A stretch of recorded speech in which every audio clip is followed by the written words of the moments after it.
After you. Thank you. Oh, sorry about that. After you. Thank you. Yeah. This is a hilarious predicament. Why does this keep happening? It keeps happening because you keep saying after you, and then you go in at the same time. Oh, I think you're misunderstanding. I'm not saying after you. I'm saying after you, as in, hey, you, go after. Oh, Yeah. That's a really confusing use of the comma. I know, English language, right? Right. Can we go in now? Sure, after you. Now, are you saying after you, or are you saying after you? Or what? You know what? You just go in first. No, I wouldn't dream of it. No, I insist. No, Brandon, you're my friend. I insist you go first. Thank you. What? Are you serious? I'm sorry. You gestured and I thought you wanted me to go first. No. No. Will you just go in? No. Why not? Because now I'll feel bad. Will you just go? Okay. Come on. Okay, that time it was deliberate because I just wanted to see the look on your face. There it is. Okay, seriously, you go first. I'm not gonna move from this spot. You have my word.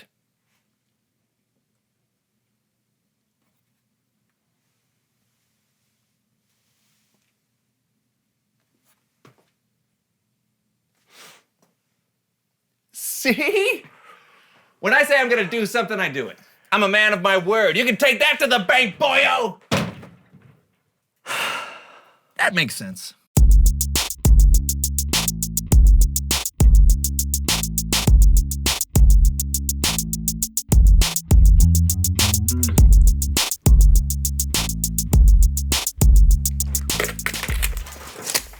Hi, I'm John. And I'm Brandon. And, I can't believe I'm going to say this, but... What are you doing, John? Insert your name there. I'm glad you asked that. Oh, missed. Oh, the chair. I'm okay. I'm trying to do something with my life, John. You know, I'm trying to make my mark. Get it? By blowing bubbles? Well, no, I mean, yeah, but doing something that's so unique, so improbable, so weird that people will say, that guy right there, he did something. He blew bubbles. Not just any bubbles, my friend. I'm trying to grow the world's biggest bubble. Oh, that's cool. What's the biggest one so far? Oh, the biggest one. 8.5637333333, etc. inches. No kidding! Yeah. What number are you trying to break? Oh, let's see, I got it. It's written down here. 50 feet. Got a ways to go. Yeah, I know. So if you don't mind. No, I don't mind, but our viewers might get a little bored with... Hey! Are you doing this for Chimblies Don't Believe It or Do? Yeah, that's right. So could you please stop in? No. Okay, yeah, I'll leave you alone to that.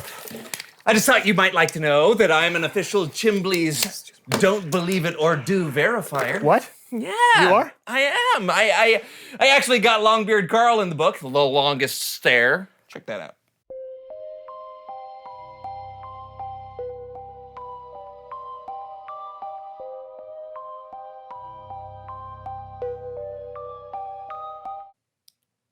We should call him Long Stare Carl.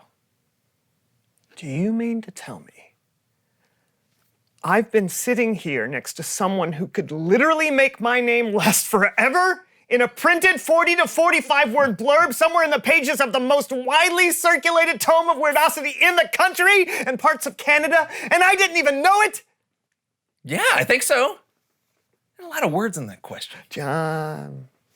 Buddy! Pal! Chum? Chum! Ow! Have I ever told you how good of a friend you are? I don't think so.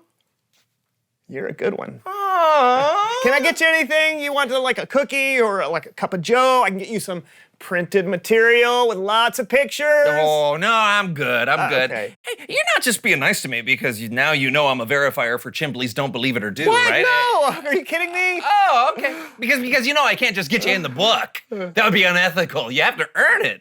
Oh. But I mean, I might be able to help you train. I don't think there are rules against that. Let me check the world's smallest rule book. Huh? Ooh. Do you have a magnifying glass? Of course. Great. There we go. Okay. Yeah. It says right here that I can take part in your training as long as I am not a part of the weirdness itself. Does that mean? Yes, I think it means John helps Brandon train so Brandon can make it into Chimbley's Don't Believe It or Do's 34th edition, thereby making Brandon famous in the process montage. No one can stop you, it's time to fly. Make no mistake, you're a talented guy. Only the best can accomplish the deed. Do it and you will succeed. If you really wanna be weird, you've gotta do things that are weird. You'll be adored, but mostly revered. That rhymes with weird. You are so weird.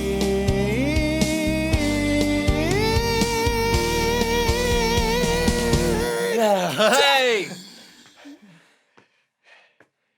How did that help me learn how to blow bigger bubbles? It's Bible story time with Kellen.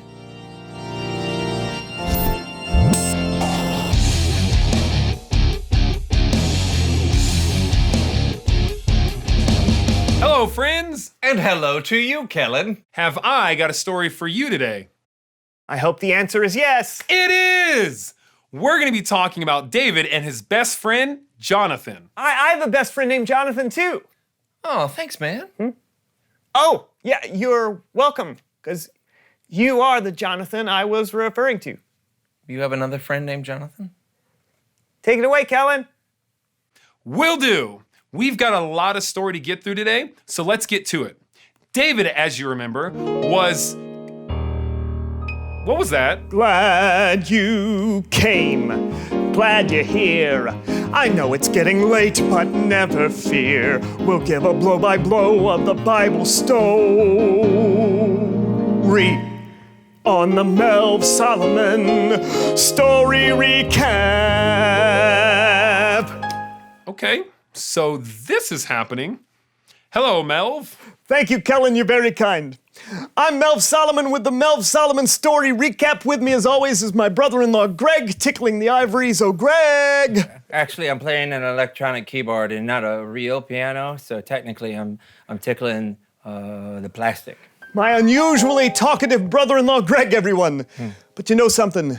He's more than just my brother-in-law. He's my friend. No joke, we're like bread and butter, popcorn and Apple Jacks. We spend so much time together, we practically finish each other's. Okay. So, we're telling the story of David. Right, and his buddy Johnny. Get me started, big guy, and I'll jump in when the mood strikes. Fair enough. So David, as you remember, was chosen by God to be the next king of Israel. So he had that going for him. But not only that, the people really loved David, mostly because he knocked out a giant with a slingshot. I got a tune for that one, Kellen. Hit it, Greg. Greg. Greg! Bulk gratuitous. You've been reading your dictionary before bedtime again, Greg? Play the song. Person. A giant is a person. Sure, they're taller than any other person. But you should still treat them nice, or they might eat you. Take it, Kellen. Yeah. So David killed Goliath with a rock. But even though God chose him to be the next king, and even though people loved him, David wasn't king yet. That's right. The first king of Israel was King Saul. He was very What is tall. this? What is this, the Greg show? Let the men talk, Greg. No, he's right. King Saul was in charge, and David was actually best friends with King Saul's son, Jonathan. They probably could have been enemies, but Jonathan was always kind to David. He even gave David his princely robe and his military gear because Jonathan wanted David to know how valuable he was. I hear you. Check this out. Greg! Greg! Greg! No, pugnacious. If you say so, Greg, play the tune. Nope.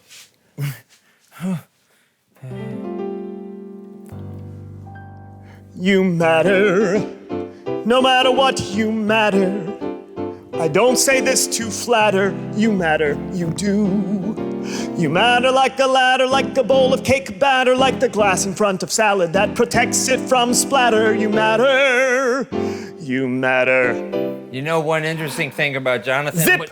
What did he say? Doesn't matter. Okay, so as it turns out, King Saul didn't like David very much. He was jealous of David's popularity. In fact, he wanted to kill David. But Jonathan stood up for his friend. That's right. He reminded Saul of all the good things David had done. Right. And King Saul agreed not to kill David for a little while. Then the anger started to creep back in. David knew King Saul wanted to kill him again, but Jonathan wasn't sure. So David and Jonathan came up with a plan. David decided he would not come to the traditional new moon feast that King Saul was having. If King Saul was angry about it, Jonathan would know his father still wanted to kill David. And boy, was he angry. King Saul threw a spear at his own son. He was so mad. He missed, though, fortunately. Wish I had a spear right now. Then the crazy part, Jonathan told David to wait out in a field because he was going to shoot 3 arrows. And if the arrows went past David, it was the signal that meant David was in danger. So Jonathan shot the arrows. Pew! Pew! Pew! And they went past David. So David came out and said goodbye to his best friend. All right, yeah, you're not even making sense now, Greg. If David was gonna come out and talk to Jonathan, why go through all the arrow business in the first place? Stick to what you know, why don't you? Sorry. That's actually how the story goes. Come again? Greg's right. Jonathan shot the arrows past where David was hiding, and that's how David knew it was safe enough to come out, but not safe enough to return to King Saul. David had to run away, but before he did, he promised to always be kind to Jonathan and his family. Both friends put the other friend first. Yeah. I suppose I could learn a thing or two from them. You know about putting friends first and all. Couldn't we all? Greg, come on out here, Greg.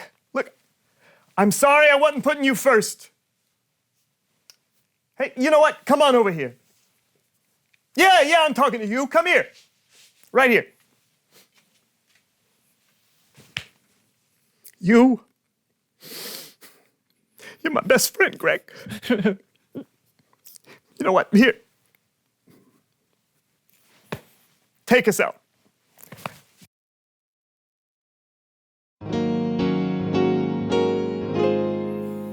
Glad you came, glad you're here. I know it's getting late, but never fear. We gave a blow-by-blow of the Bible story on the Mel Solomon Hey, Greg! Story Recap.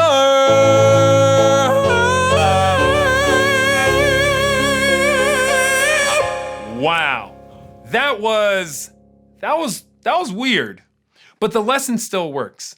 If you want to show someone they matter to you, put them first. Sometimes it's that simple. Right, fellas? Right. Yeah, in fact, John put me first today. Yeah. Wait, am I the John you're talking about? There is no other John. You helped me, even though you probably had better things to do. No. Still, I felt like I mattered. Oh, good. You do matter.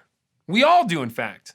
Jesus gave his life to show us how much we matter to him. Amazing. Thanks, Kellen. You matter to us for sure.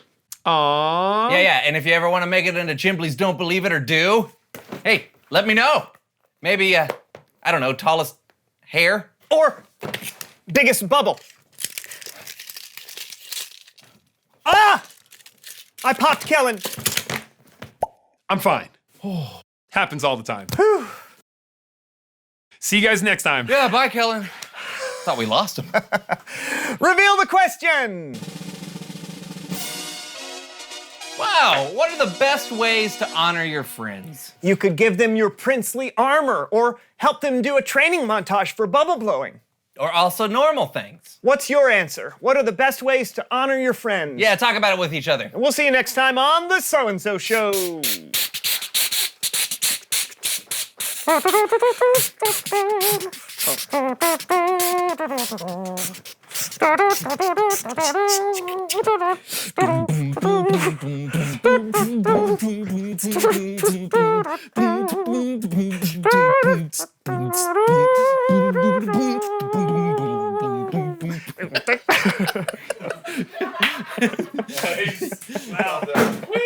done.